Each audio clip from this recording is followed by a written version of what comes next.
আজ 22শে মার্চ 2026 রবিবার দুপুর 2টো আমরা এয়ারপোর্ট 3 নম্বর গেট থেকে যাত্রা শুরু করলাম।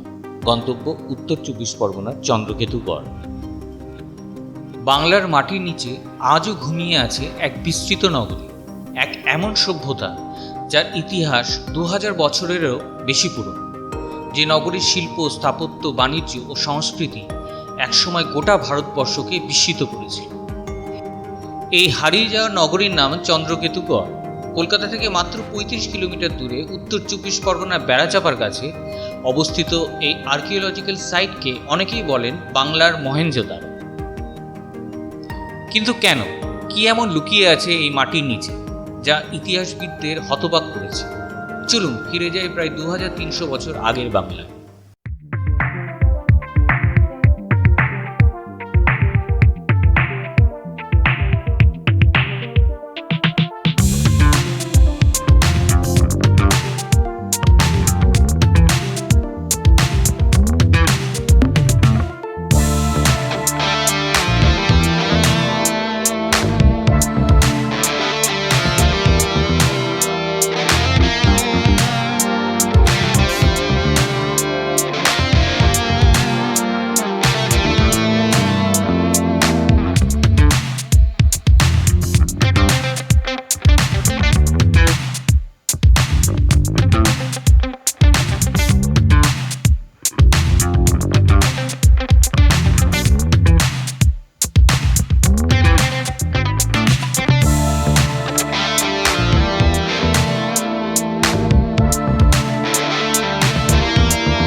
আমরা বেড়াচাপার চৌমাথায় চলে এসেছি। এবার ডান দিকে রাস্তাটা ধরতে হবে।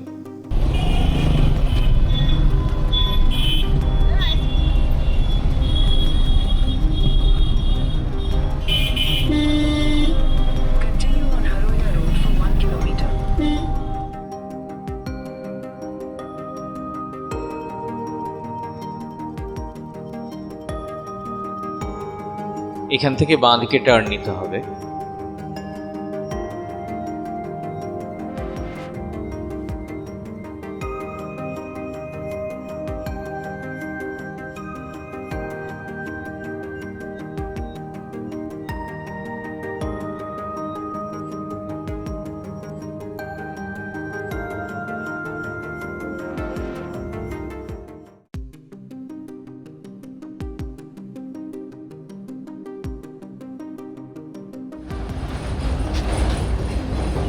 পৌঁছে গেলাম। এবার এখান থেকে পায়ে হেঁটে যেতে হবে।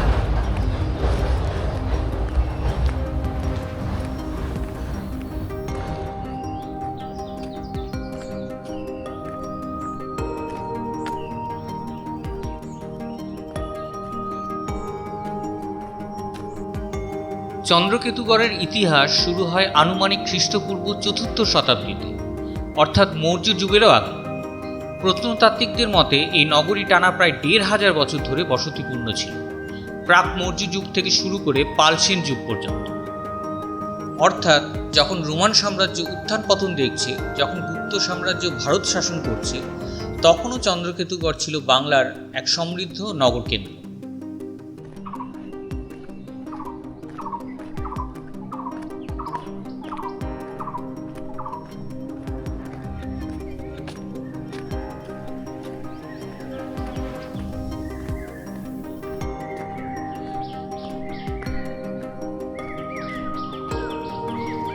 যদি এখানে খনন কার্য করা হয় তবে এই এলাকার নিচে দুর্গ প্রাচীরের অবশেষ পাওয়া যেতে পারে।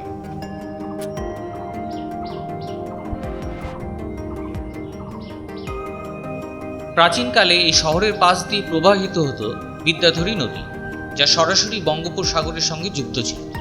ফলে চন্দ্রকেতুগড় গড়ে ওঠে এক আন্তর্জাতিক নদী বন্দর হিসেবে। এখান থেকে রপ্তানি হতো সূক্ষ্ম মুসলিম কাপড়, তুলাবস্ত্র, হাতির দাঁত, অলংকার ও নানা কারুশিল্প, এবং সেই সব পণ্য পৌঁছে যেত রোমান সাম্রাজ্য, দক্ষিণ পূর্ব এশিয়া, এমনকি গ্রিক বণিকদের কাছে। প্রমাণ হিসেবে এখানে পাওয়া গেছে রোমান মুদ্রা, বিদেশি রাউলেটেড ওয়্যার পটারি এবং গ্রেকো রোমান শিল্প প্রভাবযুক্ত নিদর্শন। ইতিহাসবিদদের অনেকেই মনে করেন গ্রিক লেখকদের বর্ণিত শক্তিশালী গঙ্গা হৃদয় কিংডম এর অন্যতম কেন্দ্র ছিল এই চন্দ্রকেতু গড়। কিন্তু শুধু বাণিজ্য নয়, এই শহরের নগর পরিকল্পনা দেখলেও আপনি অবাক হবেন। খননে পাওয়া গেছে টেরাকোটার ড্রেনেজ সিস্টেম, অর্থাৎ পোড়ামাটির নিকাশি ব্যবস্থা, রিং ওয়েলস, যা মহেঞ্জোদারো ও তক্ষশিলার মতো উন্নত নগরীতে দেখা যায়, বিশাল মাটির প্রাচীর ও পরিখা, যা নির্দেশ করে এটি ছিল সুরক্ষিত দুর্গনগর। একবার ভাবুন, আজ থেকে 2000 বছর আগে বাংলায় এমন উন্নত নগর সভ্যতা ছিল। চন্দ্রকেতুগড়ের সবচেয়ে বিখ্যাত আবিষ্কার হলো এখানকার টেরাকোটা প্ল্যাক্স, অর্থাৎ পোড়ামাটির অলঙ্কৃত ফলক। এই ফলকগুলোকে বলা হয় প্রাচীন বাংলার ভিজুয়াল ডায়েরি, কারণ এইগুলোতে ফুটে উঠেছে সেই সময়কার মানুষের জীবনযাত্রা।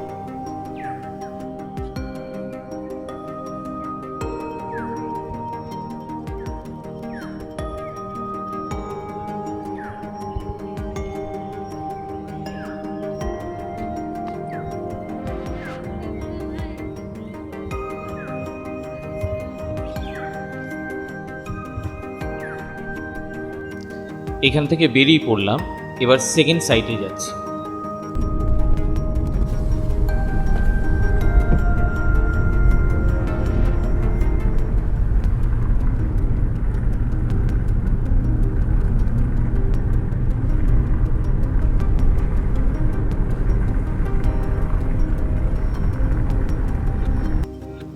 এই বেড়াচাপা মোড় থেকে সোজা গেলে আমরা খনামিহিরের ঢিপিতে পৌঁছাবো।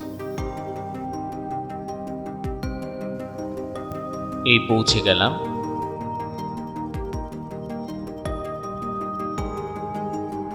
স্থানীয় লোককথা অনুযায়ী এখানেই বাস করতেন কিংবদন্তি জ্যোতিষী খনা ও তার স্বামী মিহির। কথিত আছে খনার ভবিষ্যৎবাণী এতটাই নিখুঁত ছিল যে তার শ্বশুর বরাহ মিহির ঈর্ষান্বিত হয়ে তার জীব কেটে দেন। যদিও এর ঐতিহাসিক প্রমাণ নেই, তবুও এই কিংবদন্তি আজও বাংলার লোকসংস্কৃতির অংশ।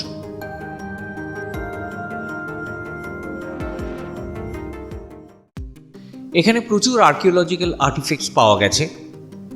সবচেয়ে বিখ্যাত হলো পঞ্চচূড়া যক্ষী, এক নারী মূর্তি যার মাথায় 5টি অলঙ্কৃত চূড়া, শরীরে ভারী গয়না, কোমরে অলঙ্কৃত বেল্ট এবং পরনে সূক্ষ্ম বস্ত্র। এত সূক্ষ্ম শিল্পকর্ম দেখে বোঝা যায় চন্দ্রকেতুগড় ছিল শিল্প সংস্কৃতির এক অসাধারণ কেন্দ্র। এখানে পাওয়া গেছে নৌকার প্রতীক খোদাই করা মুদ্রা, অর্ধমূল্যবান পাথরের পুঁতি, কাঁচ ও মাটির গয়না, হাতির দাঁতের চিরুনি, তামার আয়না, প্রসাধন সামগ্রী, খেলনা গাড়ি, শিশুদের র্যাটেলস বা ঝুমঝুমি। অর্থাৎ এই শহরের মানুষ ছিল অত্যন্ত সমৃদ্ধ, রুচিশীল ও নগর জীবনে অভ্যস্ত। কিন্তু এত সমৃদ্ধ এক নগরী হঠাৎ হারিয়ে গেল কিভাবে? ইতিহাসবিদদের ধারণা, নদীর গতিপথ পরিবর্তন, বন্দর ব্যবস্থার পতন, প্রাকৃতিক বিপর্যয়, রাজনৈতিক পরিবর্তন, এইসব কারণে ধীরে ধীরে নগরটি পরিত্যক্ত হয়ে যায় প্রায় খ্রিস্টীয় 1200 শতাব্দীর পর।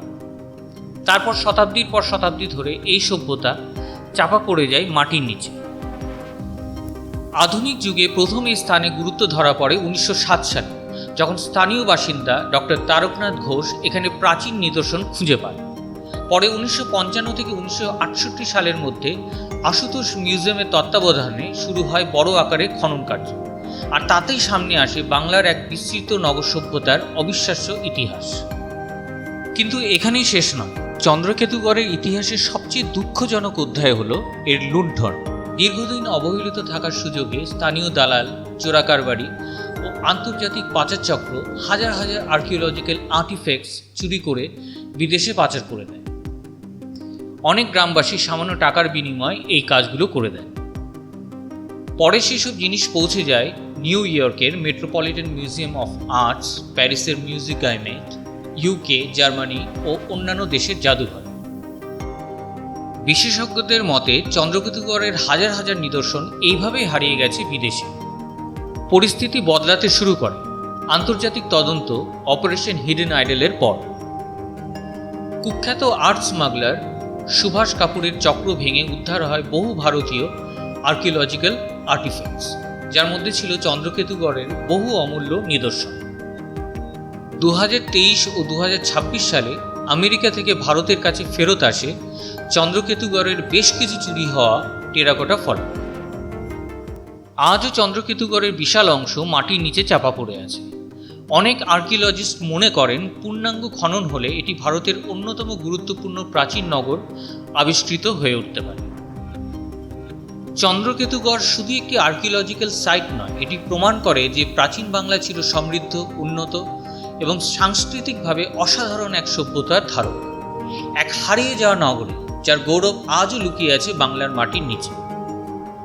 হয়তো একদিন সম্পূর্ণ খননের পর চন্দ্রকেতুগড় বদলে দেবে বাংলার প্রাচীন ইতিহাস সম্পর্কে আমাদের সমস্ত ধারণা। এখান থেকে বেরিয়ে পড়লাম।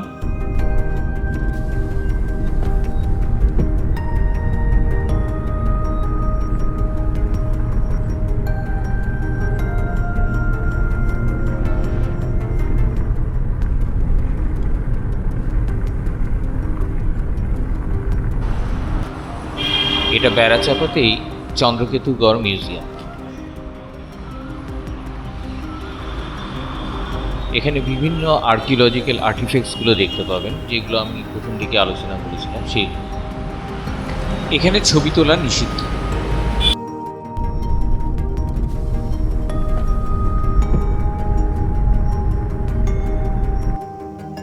সব দেখতে আমাদের 1.5 ঘন্টা মতো সময় লাগলো। এবার ফেরার পালা।